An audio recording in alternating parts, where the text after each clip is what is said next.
ರಾಜ್ಯದಲ್ಲಿ ಮತ್ತೊಂದು ವಿಡಿಯೋ ಪ್ರಕರಣ ಸುದ್ದಿಯಾಗಿದೆ. ಸಚಿವರ ಪುತ್ರನಿಗೆ ವಿಡಿಯೋ ಕಳುಹಿಸಿ ಹಣಕ್ಕಾಗಿ ಬ್ಲಾಕ್ ಮೇಲ್ ಮಾಡಿದ್ದಾರೆ. ಮೇಲ್ನೋಟಕ್ಕೆ ವಿಡಿಯೋ ನಕಲಿ ಅಂತಿದ್ದು ಕಾಂಗ್ರೆಸ್ ಪ್ರಭಾವಿ ನಾಯಕರ ಮಗಳ ಹೆಸರು ತಳುಕು ಹಾಕೊಂಡಿದೆ. ಆರೋಪಿಗಳು ಯಾರ್ಯಾರು, ಶಾಸಕರ ಮಗಳ ಪಾತ್ರ ಏನು ಅನ್ನೋದರ ಕಂಪ್ಲೀಟ್ ಕಹಾನಿ ನಿಮ್ಮ ಮುಂದೆ. ನಕಲಿ ವಿಡಿಯೋ ಸೃಷ್ಟಿಸಿ ಹಣಕ್ಕಾಗಿ ಬ್ಲಾಕ್ ಮೇಲ್. ಸಚಿವ ಎಸ್ ಟಿ ಸೋಮಶೇಖರ್ ಪುತ್ರನಿಂದ ದೂರು.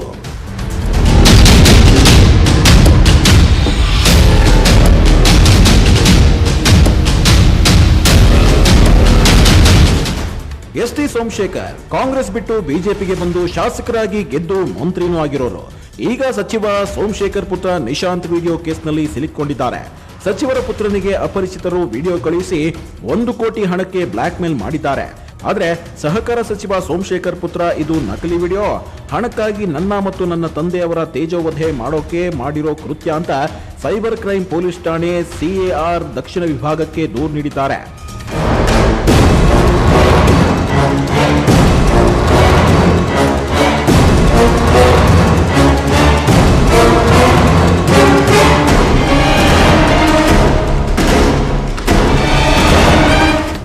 ಹಾಗಿದ್ರೆ ಸಚಿವರ ಮಗ ಕೊಟ್ಟ ದೂರಿನ ಸಾರಾಂಶ ಏನು ಅಂತ ನೋಡೋದಾದ್ರೆ, ಅಪರಿಚಿತರಿಂದ ನಕಲಿ ವಿಡಿಯೋ ಮಾಡಿ ಸಂಚು ಮಾಡಲಾಗಿದೆ. ಸೋಷಿಯಲ್ ಮೀಡಿಯಾದಲ್ಲಿ ಹರಿಬಿಟ್ಟು ಹಣಕ್ಕಾಗಿ ಬೇಡಿಕೆ ಇಟ್ಟು ಬೆದರಿಕೆ ಹಾಕಿದ್ದಾರೆ. ತಂದೆ ಸೋಮಶೇಖರ್ ರಾಜಕೀಯ ಏಳಿಗೆ ಸಹಿಸದೆ ಹುನ್ನಾರ ನಡೆಸಲಾಗಿದೆ. ಸಚಿವ ಎಸ್ ಟಿ ಸೋಮಶೇಖರ್ ಹೆಸರಿಗೆ ಚ್ಯುತಿ ತರಲು ಸಂಚು ಮಾಡಿದ್ದಾರೆ. ಸಚಿವ ಸೋಮಶೇಖರ್ PAಗಳ ಮೊಬೈಲ್ಗೆ ವಿಡಿಯೋ ಕಳುಹಿಸಿ ಹಣ ನೀಡದಿದ್ರೆ ವೈರಲ್ ಮಾಡುವ ಬೆದರಿಕೆ ಹಾಕಿದ್ದಾರೆ ಅನ್ನೋದು ದೂರಿನ ಪ್ರಮುಖ ಸಾರಾಂಶ. ಖ್ಯಾತ ಜ್ಯೋತಿಷಿ ಪುತ್ರ ಸೇರಿ 3 ಬಂಧನ. ವಿಡಿಯೋ ರಹಸ್ಯ ಭೇದಿಸಿದ ಖಾಕಿ ಪಡೆ. ಸಚಿವ ಸೋಮಶೇಖರ್ ಪುತ್ರನಿಗೆ ಬ್ಲಾಕ್ ಮೇಲ್ ಮಾಡಿದ ಆರೋಪದಡಿ ಪೊಲೀಸರು ರಾಹುಲ್ ಭಟ್ ಎಂಬಾತನನ್ನ ಬಂಧಿಸಿದ್ದಾರೆ. ಈತ ಬೆಂಗಳೂರಿನ RT ನಗರದಲ್ಲಿರೋ ಖ್ಯಾತ ಜ್ಯೋತಿಷಿಯ ಪುತ್ರ ಅಂತ ಗೊತ್ತಾಗಿದೆ. ಸೋಮಶೇಖರ್ 2 PAಗಳ ಮೊಬೈಲ್ಗೆ ವಿಡಿಯೋ ಕಳುಹಿಸಿ ಹಣಕ್ಕಾಗಿ ರಾಹುಲ್ ಭಟ್ ಬೆದರಿಕೆ ಹಾಕಿದ. ರಾಹುಲ್ ಭಟ್ ಜೊತೆಗೆ ರಾಕೇಶ್ ಅಣ್ಣಪ್ಪ ಅನ್ನೋ ವ್ಯಕ್ತಿಯನ್ನು ಬಂಧಿಸಿದ್ದಾರೆ. ಕೋರ್ಟ್ಗೆ ಹಾಜರುಪಡಿಸಿ ವಶಕ್ಕೆ ಪಡೆದು ಪೊಲೀಸರು ವಿಚಾರಣೆ ನಡೆಸುತ್ತಿದ್ದಾರೆ. ಜೊತೆಗೆ ಸೋಮಶೇಖರ್ ಜೊತೆಯಲ್ಲೇ ಕೆಲಸ ಮಾಡುತ್ತಿದ್ದ ವ್ಯಕ್ತಿಯ ಮೇಲೂ ಅನುಮಾನ ಮೂಡಿದ್ದು ಆತನನ್ನು ಅರೆಸ್ಟ್ ಮಾಡಲಾಗಿದೆ. ಈ ಮಧ್ಯೆ ನಕಲಿ ವಿಡಿಯೋ ಪ್ರಕರಣದಲ್ಲಿ ಪ್ರಭಾವಿ ಕಾಂಗ್ರೆಸ್ ಶಾಸಕರ ಪುತ್ರಿಯ ಹೆಸರು ತಳುಕು ಹಾಕಿಕೊಂಡಿದೆ. ಇಂಡಿ ಶಾಸಕರ ಪುತ್ರಿ ಹೆಸರಲ್ಲಿ ಸಿಮ್ ಕಾರ್ಡ್ ಖರೀದಿ. ಇದೇ ಸಿಮ್ ಕಾರ್ಡ್ ಬಳಸಿ ಸಚಿವರ ಪುತ್ರನಿಗೆ ಬೆದರಿಕೆ. ಸಚಿವರ ಮಗನ ವಿಡಿಯೋ ಪ್ರಕರಣದಲ್ಲಿ ಹಣಕ್ಕಾಗಿ ಬೆದರಿಕೆ ಹಾಕಿದ್ದ ಕೇಸ್ನಲ್ಲಿ ಇಂಡಿ ಶಾಸಕ ಯಶವಂತರಾಯ ಪಾಟೀಲರ ಪುತ್ರಿಯ ಹೆಸರು ತಳುಕು ಹಾಕೊಂಡಿದೆ. ಶಾಸಕರ ಪುತ್ರಿಯ ಹೆಸರಲ್ಲಿ ಖರೀದಿಸಿರುವ ಸಿಮ್ ಕಾರ್ಡ್ನಿಂದ ಸಚಿವರ ಪುತ್ರನಿಗೆ ಹಣಕ್ಕಾಗಿ ಬೇಡಿಕೆ ಇಟ್ಟಿರುವುದು ಪ್ರಾಥಮಿಕ ತನಿಖೆಯಲ್ಲಿ ಗೊತ್ತಾಗಿದೆ. ಈ ಘಟನೆ ಬಗ್ಗೆ ಕಾಂಗ್ರೆಸ್ ಶಾಸಕರು ನ್ಯೂಸ್ 18 ಕನ್ನಡಕ್ಕೆ ಹೇಳಿದಿಷ್ಟು. ನನಗೆ ಬೆಳಗ್ಗೆ ಮಾಧ್ಯಮದಲ್ಲಿ ಬಂದು ನೋಡಿದ್ರೆ 28ಕ್ಕೆ CCB ಅಧಿಕಾರಿಗಳು ಬಂದಿದ್ರು ನನ್ನ ಹತ್ರ. ಅವ್ರು ಕೇಳಿದ್ರು. ಆಮೇಲೆ ಅದ್ರ ಮೇಲೆ ನನ್ನ ದೊಡ್ಡ ಮಗಳು UK ದಲ್ಲಿ ಏನ್ ಕಲಿತಾ ಇದ್ದಾಳೆ, ಅವಳಿಂದ ಒಂದು ಸಿಮ್ OTP ಶೇರ್ ಅದನ್ನ ಹೋಗ್ತಾಯ್ತು. ಬಿಜಾಪುರದಲ್ಲಿ ನಮ್ಮ ಮಗಳ ಕ್ಲಾಸ್ಮೇಟ್ ಅಣ್ಣಪ್ಪನವ್ರ ಅಂತ ಹೇಳಿ, ರಾಕೇಶ್ ಅಣ್ಣಪ್ಪನವ್ರು. ಸೊ ಅವನಿಗೆ ಅದು ಶೇರ್ ಆಗಿತ್ತು. ಅವನು ಏನೋ ರಾಹುಲ್ ಕೊಟ್ಟಿದ್ದಾನೆ ಅಂತ ಹೇಳಿದ್ರು ಅವರು. ಸೊ ಇವನ್ ಬಿಸ್ನೆಸ್ ಕ್ಲೈಂಟಿಗೆ ನನಗೆ ಬೇಕಾಗ್ಯದ, ಅದಕ್ಕಾಗಿ ಕೊಡು ಅಂತ ನನ್ನ ಮಗಳ ಕ್ಲಾಸ್ಮೇಟ್ ಅವನು ರಾಕೇಶ್ ಅಣ್ಣಪ್ಪನವ್ರು. ಇದನ್ನೆಲ್ಲ ಏನ್ ಆಗ್ತಾ ಇದೆ ನನಗೂ ಬೇಕಾಗಿದೆ. ಇಲ್ಲಿ ಪೊಲಿಟಿಕಲಿ ಯಾರು ನನ್ನ ವಿಕ್ಟಿಮ್ ನನ್ನ ಮಗಳು ಮಾಡಿ ನನ್ನನ್ನು ಯಾರೋ ಹಗೆತನ ಸಾಧಿಸ್ತಾ ಇದ್ದಾರೋ ಏನಿದು. ಇದರಿಂದ ನಾನು CCB ಅಧಿಕಾರಿಗಳಿಗೆ ಹೇಳಿನಿ, ವಸ್ತುಸ್ಥಿತಿಯನ್ನ ಹೊರಗೆ ತಗೊಂಬನ್ನಿ ಅಂತ ಹೇಳಿದ್ದೀನಿ. ವಿಡಿಯೋ ಅಸ್ಲಿನ ನಕಲಿನ ಅಂತ ಪತ್ತೆ ಹಚ್ಚೋಕೆ FSLಗೆ ವಿಡಿಯೋ ರವಾನೆ ಆಗಿದೆ. ಎಷ್ಟು ಹಣಕ್ಕೆ ಬೇಡಿಕೆ ಇಟ್ಟಿದ್ರು, ಟೆಕ್ನಿಕಲ್ ಸಾಕ್ಷಿಗಳು ಏನೇನಿವೆ, ಎಲ್ಲದರ ಬಗ್ಗೆ ಕೂಲಂಕುಷವಾಗಿ CCB ಪೊಲೀಸರು ತನಿಖೆ ಮಾಡ್ತಿದ್ದಾರೆ. ಜೊತೆಗೆ ವಿಡಿಯೋದ ಮೂಲ ಯಾವುದು, ಯಾವ ಡಿವೈಸ್ನಿಂದ ವಿಡಿಯೋ ಮಾಡಲಾಗಿದೆ, ಯಾವ ಡಿವೈಸ್ನಿಂದ ಎಡಿಟ್ ಮಾಡಲಾಗಿದೆ ಅಂತ ಹುಡುಕಾಡ್ತಿದ್ದು ಆರೋಪಿ ಮೊಬೈಲ್, ಲ್ಯಾಪ್ಟಾಪ್ ಪರಿಶೀಲನೆ ಮಾಡ್ತಿದ್ದಾರೆ. ಸರ್, ಈಗ ಎಸ್ ಟಿ ಸೋಮಶೇಖರ್ ಮಗನಿಗೆ ಬ್ಲಾಕ್ ಮೇಲ್ ಮಾಡಿದ ಕೇಸಲ್ಲಿ ಎಷ್ಟು ಜನರ CCB ಅರೆಸ್ಟ್ ಮಾಡಿದ್ದಾರೆ? ಒಬ್ಬರಿಬ್ಬರನ್ನ ಕರ್ಕೊಂಡು ಬಂದಿದ್ದಾರೆ, ವಶಕ್ಕೆ ಪಡೆದಿದ್ದಾರೆ. ಎನ್ಕ್ವೈರಿ ಆಗ್ತಾ ಇದೆ. ನಾನು ಈ ಹಂತದಲ್ಲಿ ಏನು ಹೇಳೋಕ್ಕಾಗಲ್ಲ. ಸರ್, ದೊಡ್ಡ ಶಾಸಕರ ಒಬ್ಬರ ಮಗಳ ಹೆಸರು ಕೂಡ ಅಷ್ಟೇ ಪ್ರಸ್ತಾಪ ಆಗ್ತಿದೆ ಸರ್. ಇದು ನೋಡ್ಬೇಕದು, ಯಾಕಂದರೆ ಎನ್ಕ್ವೈರಿ ಸ್ಟೇಜ್ ಇನ್ನು. ಕರ್ಕೊಂಡು ಬರ್ತಾರೆ, ಎನ್ಕ್ವೈರಿ ಮಾಡ್ತಾರೆ, ಹೌದು ಅಥವಾ ಅಲ್ಲ ಅಂತ ಹೇಳಲಿಕ್ಕೆ ಸಾಧ್ಯ. ರಾಜಕೀಯ ದ್ವೇಷ ಅಂತ ಸಚಿವರ ಪುತ್ರ ಆರೋಪ ಮಾಡ್ತಿದ್ದಾರೆ.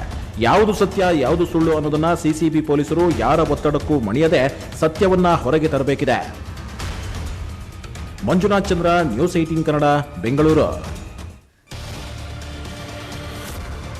ವೀಕೆಂಡ್ ಕರ್ಫ್ಯೂ ಮೊದಲ ದಿನ ನಿನ್ನೆ ಸಿಲಿಕಾನ್ ಸಿಟಿ ಬಹುತೇಕ ಸ್ತಬ್ಧವಾಗಿತ್ತು. ಎರಡನೇ ದಿನವೂ ನಗರದಲ್ಲಿ ಕರ್ಫ್ಯೂಗೆ ಮಿಶ್ರ ಪ್ರತಿಕ್ರಿಯೆ ವ್ಯಕ್ತವಾಗಿದೆ.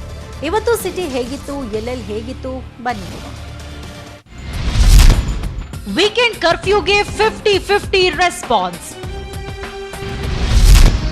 ನಗರದ ಹಲವೆಡೆ ಟೈಟ್, ಹಲವೆಡೆ ಫ್ರೀ.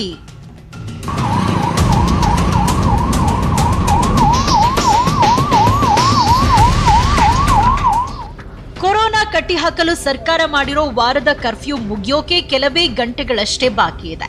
ನಿನ್ನೆ ಮೊದಲ ದಿನ ಬೆಂಗಳೂರು ಬಹುತೇಕ ಸ್ತಬ್ಧವಾಗಿತ್ತು. ಎರಡನೇ ದಿನವೂ ವೀಕೆಂಡ್ ಕರ್ಫ್ಯೂಗೆ 50-50 ರೆಸ್ಪಾನ್ಸ್ ಸಿಕ್ಕಿದೆ.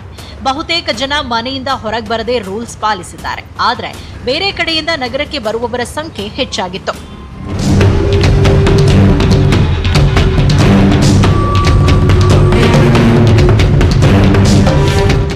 ಇವತ್ತು ಮೆಜೆಸ್ಟಿಕ್ ಜನರಿಲ್ಲದೆ ಖಾಲಿಯಾಗಿತ್ತು. ನಿನ್ನೆಗಿಂತಲೂ ಇವತ್ತು ಕಡಿಮೆ ಪ್ರಯಾಣಿಕರಿದ್ರು. ಅಗತ್ಯ ಸೇವೆಗಳಿಗೆ ಅನುಮತಿ ಇರುವವರು ಮಾತ್ರ ಬಸ್ ಸೇವೆ ಬಳಸಿದ್ರು. ಬೇರೆ ಊರಿಂದ ಬರುವವರನ್ನ ಬಿಟ್ರೆ ಹೆಚ್ಚಿನ ಜನಸಂದಣಿ ಇರಲಿಲ್ಲ. ನಿನ್ನೆ ಕೂಡ ಕರ್ಫ್ಯೂ ಇತ್ತು. ನಿನ್ನೆ ಸ್ವಲ್ಪ ಮಟ್ಟಿಗೆ ಒಂದು ಜನಸಂಖ್ಯೆ ಇತ್ತು. ಆದರೆ ಇವತ್ತು ಜನರ ಸಂಖ್ಯೆ ಅಂದರೆ ಇಲ್ಲಿಗೆ ಬರುವಂತಹ ಪ್ರಯಾಣಿಕರ ಸಂಖ್ಯೆ ತುಂಬಾನೇ ಕಡಿಮೆಯಾಗಿದೆ. ಅಂತಹ ಒಂದು ಚಿತ್ರಣ ಮೆಜೆಸ್ಟಿಕ್ನಲ್ಲಿ ಕಂಡು ಬರ್ತಿಲ್ಲ. ಅಲ್ಲೊಂದು ಇಲ್ಲೊಂದಷ್ಟು ಜನರು ಮಾತ್ರ ಇದ್ದಾರೆ. ಇವರು ಕೂಡ ಒಂದು ಬಸ್ಗಳು, ಒಂದು ಪ್ರಯಾಣಿಕರು ಬರಲಿ ಅನ್ನುವಂಥದ್ದಕ್ಕೆ ವೇಟ್ ಮಾಡ್ತಿದ್ದಾರೆ. ಕೆಆರ್ ಮಾರ್ಕೆಟ್ನಲ್ಲಿ 100ಕ್ಕೂ ಹೆಚ್ಚು ವಾಹನ ಜಪ್ತಿ. ಮಾಸ್ಕ್ ಹಾಕದವರಿಗೆ ದಂಡದ ಬಿಸಿ. ಕೆಆರ್ ಮಾರ್ಕೆಟ್ನಲ್ಲಿ ಪೊಲೀಸರು ಫೀಲ್ಡ್ಗಿಳಿದಿದ್ರು. ಅನವಶ್ಯಕವಾಗಿ ಓಡಾಡ್ತಾ ಇದ್ದ 100ಕ್ಕೂ ಹೆಚ್ಚು ವಾಹನಗಳನ್ನ ಜಪ್ತಿ ಮಾಡಿ ಸವಾರರಿಗೆ ಬಿಸಿ ಮುಟ್ಟಿಸಿದ್ದಾರೆ. ಅನವಶ್ಯಕವಾಗಿ ಹೊರ ಬಂದವರಿಗೆ ಮುಲಾಜಿಲ್ಲದೆ ಗಾಡಿ ಸೀಸ್ ಮಾಡಿ ಕೋವಿಡ್ ಟೆಸ್ಟ್ ಮಾಡಿಸಿದ್ದಾರೆ. ಜೊತೆಗೆ ಮಾಸ್ಕ್ ಹಾಕದವರಿಗೆ ಮಾರ್ಷಲ್ಗಳು ದಂಡದ ಬರೆ ಎಳೆದಿದ್ದಾರೆ.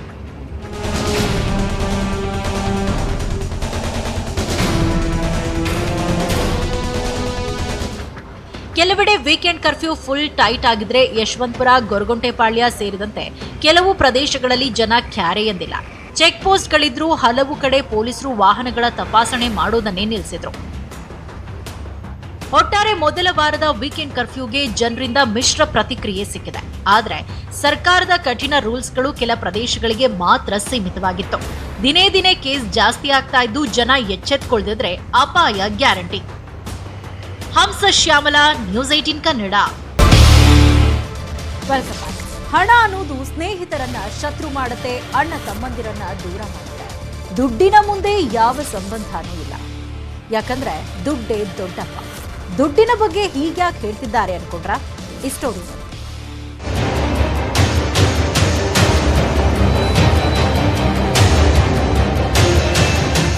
ನೋಡಿ. ಮುಖದ ಮೇಲೆ ಸರಿಯಾಗಿ ಮೀಸೆ ಮೂಡಿಲ್ಲ. ಆಗಲೇ ಇವರು ಮಾಡಿರೋದು ಖತರ್ನಾಕ್ ಕೆಲಸ. ದುಡ್ಡಿನ ಆಸೆಗೆ ಒಬ್ಬನ ಪ್ರಾಣವನ್ನೇ ತೆಗೆದಿದ್ದಾರೆ.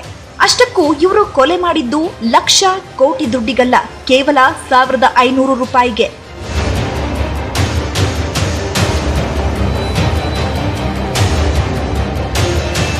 Kiran alias Johnson, Kiran alias Bachchan, Vinod, Pavan, Shashank ಹೀಗೆ 12 ಜನ ಸೇರಿದಂತೆ ಜನವರಿ 4ರಂದು ಮೆಹಬೂಬ್ ಎಂಬಾತನನ್ನ ಕೊಲೆ ಮಾಡಿದ್ದಾರೆ. ಅಂದಹಾಗೆ ಆರೋಪಿ ಕಿರಣ್ ಹಾಗೂ ಲಲಿತ್ ಎಂಬಾತನ ನಡುವೆ ಹಣಕಾಸಿನ ವಿಚಾರಕ್ಕೆ ಗಲಾಟೆ ಆಗಿತ್ತಂತೆ. ಲಲಿತ್ ಫ್ರೀ ಫೈರ್ ಗೇಮ್ ಆಡಿ ಕಿರಣ್ಗೆ 1500 ರೂಪಾಯಿ ಸೋತಿದ್ನಂತೆ. ಆ ದುಡ್ಡು ಕೇಳಲು ಹೋದಾಗ ಲಲಿತ್ ಹಾಗೂ ಸ್ನೇಹಿತರು ಕಿರಣ್ ಮೇಲೆ ಹಲ್ಲೆ ಮಾಡಿದ್ದಾರೆ. ಲಲಿತ್ ಗ್ರೂಪ್ನಲ್ಲಿ ಮೆಹಬೂಬ್ ಕೂಡ ಇದ್ನಂತೆ.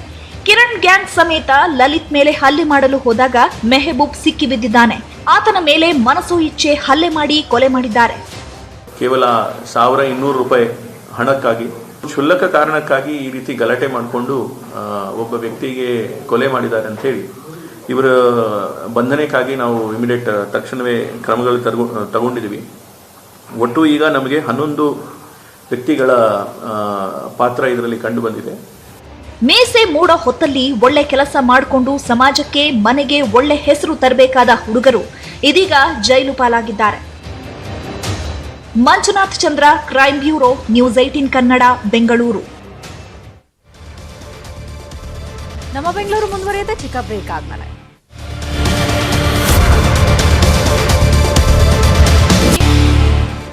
Welcome back. ಮ್ಯಾಟ್ರಿಮೋನಿಯಲ್ಲಿ ವೆಬ್ಸೈಟ್ನಲ್ಲಿ ಯುವತಿಯರನ್ನ ಸಂಪರ್ಕಿಸಿ ಮದುವೆಯಾಗುವುದಾಗಿ ನಂಬಿಸಿ ಜೊತೆಗೆ ಹೆಸ್ಕಾಂನಲ್ಲಿ ಕೆಲಸ ಕೊಡಿಸ್ತೀನಿ ಅಂತ ವಂಚನೆ ಮಾಡ್ತಾ ಇದ್ದ ವ್ಯಕ್ತಿಯನ್ನ ಇದೀಗ ಪೊಲೀಸರು ಬಂಧಿಸಿದ್ದಾರೆ. ಜೈ ಭೀಮ್ ವಿಠಲ್ ಅರೆಸ್ಟ್ ಆದವನು. ಆಗ್ನೇಯ ವಿಭಾಗದ ಸೈಬರ್ ಕ್ರೈಂ ಪೊಲೀಸರು ವಿಜಯಪುರದಲ್ಲಿ ಈತನನ್ನ ಬಂಧಿಸಿ ಜೈಲಿಗಟ್ಟಿದ್ದಾರೆ.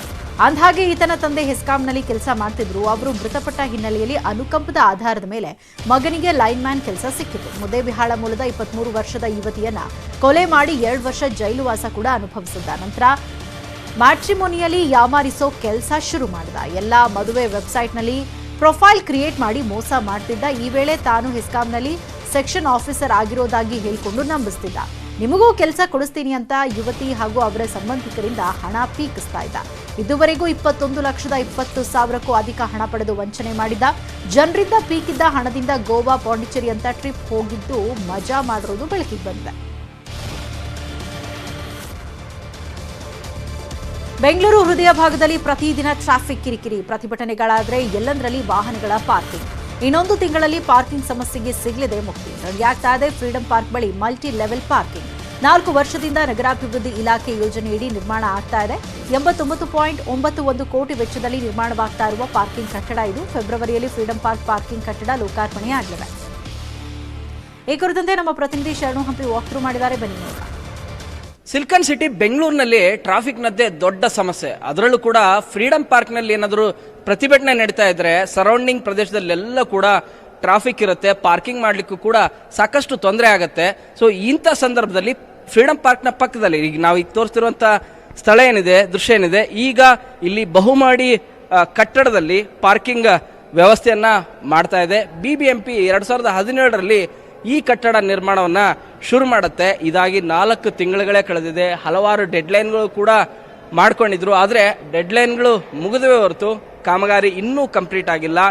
ಇನ್ನೂ ಕೆಲ ತಿಂಗಳುಗಳು ಬಹುಶಃ ಆಗ್ಬೋದು. ಯಾಕಂದ್ರೆ ಕೆಳಭಾಗದಲ್ಲಿ ಈಗ ನಾವು ನಿಂತಿರುವಂಥ ಸ್ಥಳ ಏನಿದೆ, ಇದು ಕೆಳಮಹಡಿಯ 3ನೇ ಫ್ಲೋರ್ ಇದು. ಸೊ ಒಟ್ಟು 3 ಫ್ಲೋರ್ ಇದೆ. ಕಾರ್ ಪಾರ್ಕಿಂಗ್ ಮತ್ತು ಬೈಕ್ ಪಾರ್ಕಿಂಗ್ ಎರಡಕ್ಕೂ ಕೂಡ ಅವಕಾಶವನ್ನ ಮಾಡಿಕೊಟ್ಟಿದ್ದಾರೆ.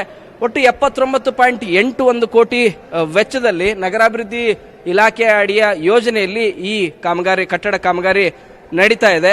556 ಕಾರುಗಳು ಪಾರ್ಕಿಂಗ್ ಮಾಡಬಹುದು ಮತ್ತು 445 ದ್ವಿಚಕ್ರ ವಾಹನಗಳು ಪಾರ್ಕಿಂಗ್ ಮಾಡಬಹುದು. 4 ಲಿಫ್ಟ್ನ ವ್ಯವಸ್ಥೆ ಇದೆ. 40 ಶೌಚಾಲಯಗಳು ಕೂಡ ಇದೆ. ಸೊ ಈ ಕೆಳಮಹಡಿಯಲ್ಲಿ 3 ಫ್ಲೋರಲ್ಲಿ ವೆಹಿಕಲ್ಗಳ ಪಾರ್ಕಿಂಗ್ ಆದರೆ ನೆಲಮಹಡಿಯಲ್ಲಿ ಪ್ರತಿಭಟನೆ ಮಾಡಲಿಕ್ಕೆ ವಿಶಾಲವಾದಂಥ ಸ್ಥಳ ಇದೆ. ಪ್ರತ್ಯೇಕವಾಗಿ ಅಲ್ಲಿ ಪ್ರತಿಭಟನೆಗೆ ಅವಕಾಶವನ್ನು ಕೂಡ ಕೊಟ್ಟಿದ್ದಾರೆ. ಅದರ ಮೇಲೆ ಟಾಪ್ ಮೇಲೆ ನಿಮಗೆ ಅಲ್ಲಿ ಸೋಲಾರ್ ವ್ಯವಸ್ಥೆಯನ್ನು ಕೂಡ BBMP ಮಾಡ್ತಾ ಇದೆ.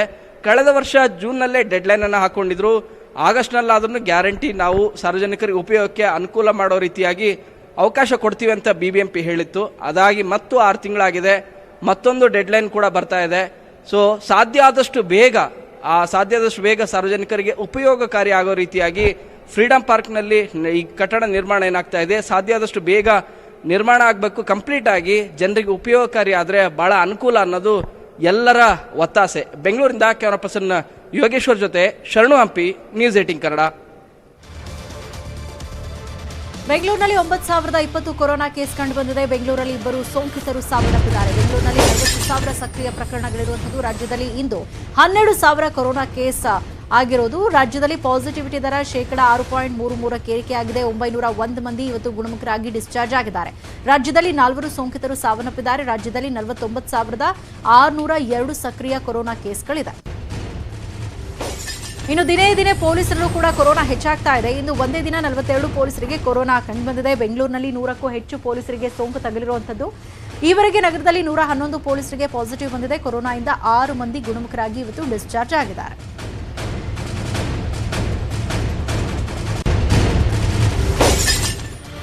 ಇದಾಗಿತ್ತು ಇವತ್ತಿನ ನಮ್ಮ ಬೆಂಗಳೂರು. ನೋಡ್ತಾರೆ ನ್ಯೂಸ್ 18 ಕನ್ನಡ. ಜಾಲ ನಮ್ಮದು, ಬಲ ನಮ್ಮದು.